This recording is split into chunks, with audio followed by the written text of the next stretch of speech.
ভাইরা আমার, কেমন যখন হয়ে যাবে, পৃথিবী ধ্বংস হয়ে যাবে, আসমান ভেঙে চুরমার হয়ে পড়বে, গ্রহ নক্ষত্র রাজিগুলো ভেঙে চুরমার হয়ে পড়বে,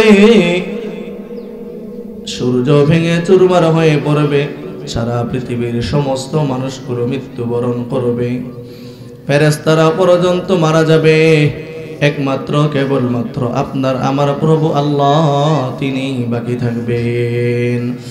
কুল্লু মান আলাইহা ফান ওয়া ইয়াবকা ওয়াজহু রাব্বিকা যুল জালালি ওয়াল ইকরাম।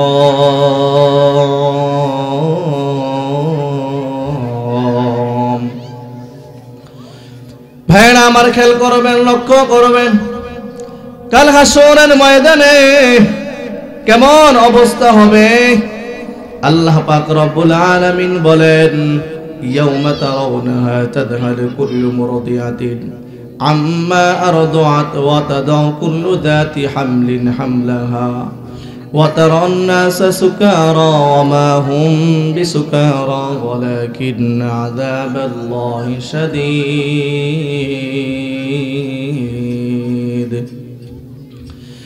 আল্লাহ পাক রব্বুল আলামিন বলেন, ওই দিন হাসরের ময়দান কেমন রে কঠিন ময়দান হবে হাসরের ময়দান।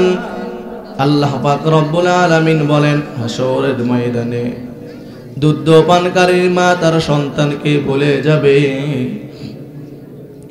মা তার সন্তানের পরিচয় দিবে না, সন্তান মায়ের পরিচয় দিবে না, বাবা তার সন্তানের পরিচয় দিবে না, সন্তান বাবার পরিচয় দিবে না, বন্ধু বন্ধুর পরিচয় দিবে না, হাসরের ময়দানে কেউ কারো পরিচয় দিবে না।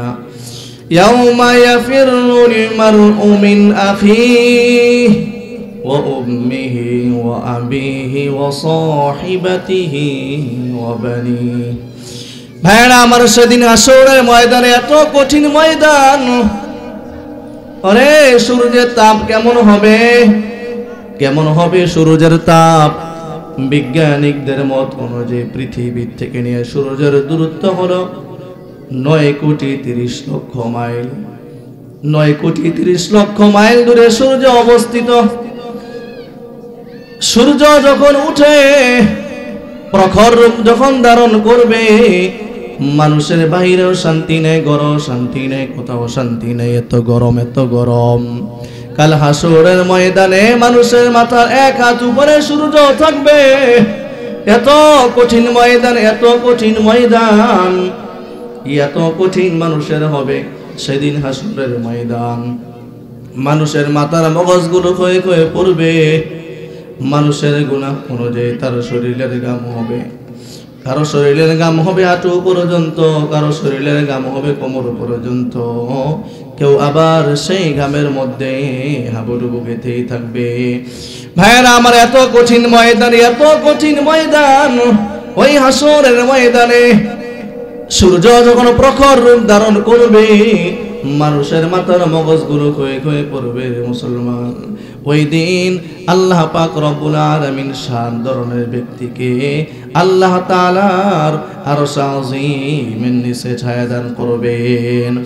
1 নম্বর ব্যক্তি হলো ইমামুল আদিল, যে ব্যক্তি ন্যায়পরায়ণ বাদশা হবে, মানুষের প্রতি জুলুম করবে না, নির্যাতন করবে না, বাদশাগিরি পাইছে, ন্যায়পরায়ণতার সাথে যারা বাদশাগিরি চালাইবে, আল হাসরের ময়দানে আল্লাহ তাআলার আরশ আযীমের নিচে ছায়া পাবে। 2 নম্বর ব্যক্তি হলো ওয়াসাবুন নাশা ফি ইবাদাতিল্লাহ,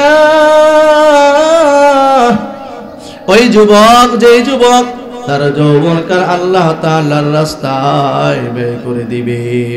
যুবক সেই ব্যক্তি তার যৌবনকালে আল্লাহ তাআলার ইবাদত করবে।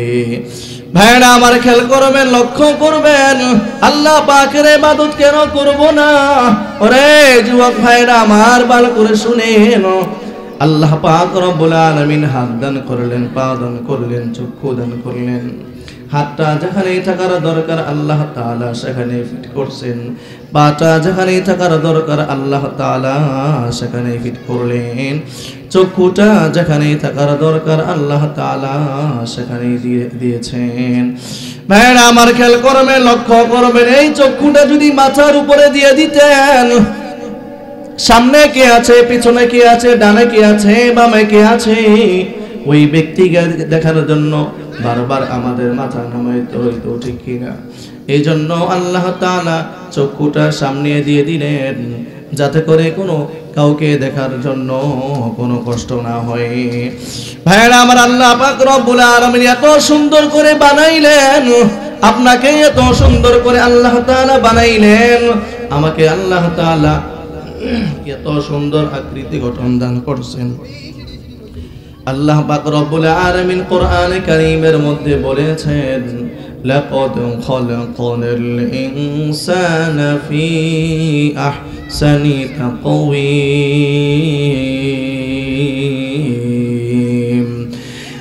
আল্লাহ পাক রব্বুল আলামিন বলেন, আমি মানুষকে সবচেয়ে সুন্দর গঠন দিয়া বানাইলাম। হাত পা গুলো যেখানে থাকার দরকার আল্লাহ তাআলা দিয়েছেন। কত সুন্দর আকৃতি গঠন দিয়ে আল্লাহ তাআলা বানাইলেন জানেননি? একজন ব্যক্তি ট্রেনে উঠছে, লঞ্চে উঠছে, ওঠার পরে এত মানুষ, এত গাদাগাদি মানুষ, শুইতেও পারে না, বসতেও পারে না, দাঁড়াইতেও পারে না। ওই ব্যক্তি মনে মনে ভাবলো, যদি হাত পাও গুলো নাট বল্টুকের মতো সিস্টেম হইতো, কার মতো? নাট বল্টুকের মতো সিস্টেম, তাহলে হাত পা গুলো খুইলা ব্যাগের ভিতরে বইরা মাথার নিচে দিয়ে ঘুমাইতাম। এই কথা বলার পরে যখন ওই ব্যক্তি ঘুমাইলো, ঘুম থেকে জাগ্রত হওয়ার পরে দেখে মাথার নিচে যেই তার ব্যাগ দিয়েছিল, সেই ব্যাগটা মাথার নিচে আর নাই, চোরে নিয়ে গেছে। সেই ব্যক্তি আল্লাহ তাআলার শুকরিয়া আদায় করে, রে ওগো আল্লাহ, আজকে যদি হাত পা গুলো নাট বল্টুকের মতো সিস্টেম হইতো, তাহলে সেই ক্ষেত্রে চোরে যেরকম ব্যাগ নিয়ে গেছে, আমার হাত পা গুলো নিয়ে যাইতো, ঠিক কিনা? কত সুন্দর করে আল্লাহ তাআলা বানাইলেন। ওরে যুবক, কত সুন্দর করে বানাইলেন।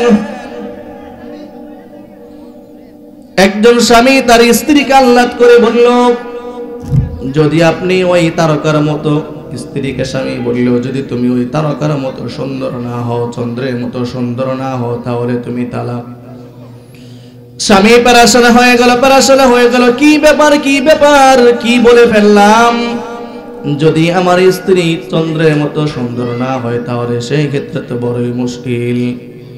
দৌড়াইয়া গেলেন হযরত ইমামে আবু হানিফার কাছে গেলেন। যাওয়ার পরে বললেন, আমি তো আমার স্ত্রীকে আহ্লাদ করতে গিয়ে আমি এই কথা বলে ফেললাম, এখন কি অবস্থা হবে? ইমামে আবু হানিফা রাহমাতুল্লাহি আলাইহি বলেন, টেনশনের কোনো কারণ নাই, চিন্তার কোনো কারণ নাই। কারণ হলো আল্লাহ পাক রব্বুল আলামিন তোমার স্ত্রীকে চন্দ্রের চেয়ে সুন্দর বানাইছেন। লাকাদ খালাকনাল ইনসানা ফি আহসানি তাকওয়িম। আল্লাহ পাক রব্বুল আলামিন বলেন, মানুষকে আমি সবচেয়ে সুন্দর গঠন দিয়া বানাইলাম। ভাইরা আমার, যে আল্লাহ তাআলা হাত পা দান করলেন, যে আল্লাহ তাআলা এত নিয়ামত গুলো দান করছেন, আসমান বানাইছেন আল্লাহ তাআলা আপনার আমার খেদমত করবার জন্য। আসমান আল্লাহ তাআলা বানাইলেন আপনার আমার খেদমত করবার জন্য। জমিন আল্লাহ বানাইলেন আপনার আমার খেদমত করবার জন্য। চন্দ্র গ্রহ নক্ষত্র রাজি আল্লাহ বানাইলেন আপনার আমার খেদমত করবার জন্য। নদ নদী পাহাড় পর্বত সব কিছু আল্লাহ তাআলা বানাইলেন একমাত্র কেবলমাত্র রে মুসলমান আপনার আমার খেদমতের জন্য। ফেরেশতাদেরকে আল্লাহ তাআলা বানাইলেন আপনার আমার খেদমত করবার জন্য। তাহলে আল্লাহ তাআলা আমাকে আপনাকে কেন বানাইলেন? আল্লাহ তাআলা আপনাকে আমাকে বানাইছেন কেন?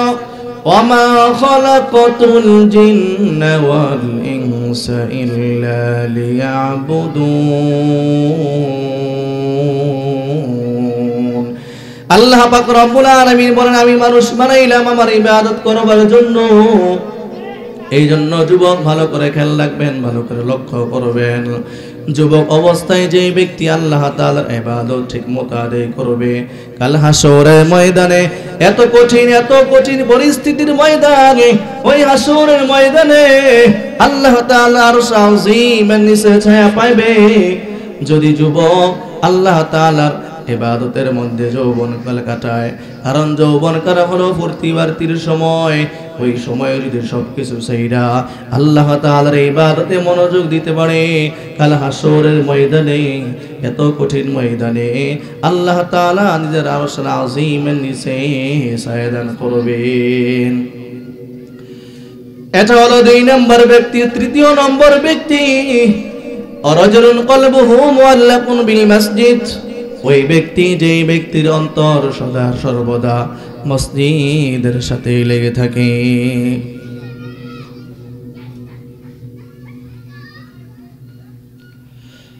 যে ব্যক্তির অন্তর সদা সর্বদা মসজিদের সাথে লেগে থাকে, এর দ্বারা উদ্দেশ্য হলো সদা সর্বদা ওই ব্যক্তির চিন্তা চেতনা ধারণা সব সময় মসজিদের মাইকে থাকে। কখন মসজিদে আজান হবে, কখন সে মসজিদে প্রবেশ করবে, আবার কখন সে নামাজ আদায় করবে। নামাজ আদায় করা শেষ, মসজিদ থেকে বের হতে চায় না, কারণ হলো তার মনটা মসজিদের মধ্যেই থাকে। নামাজ আরো পড়তে চায়, বের হতে চায় না, তবে মনে মনে সে ভাবে আমার ছেলে সন্তান আছে, বিবি বাচ্চা আছে বাড়িতে, যারা লোক রয়েছে তাদের জন্য আমার জীবিকা অন্বেষণ করতে হয়, এই জন্য মসজিদ থেকে বের হয়।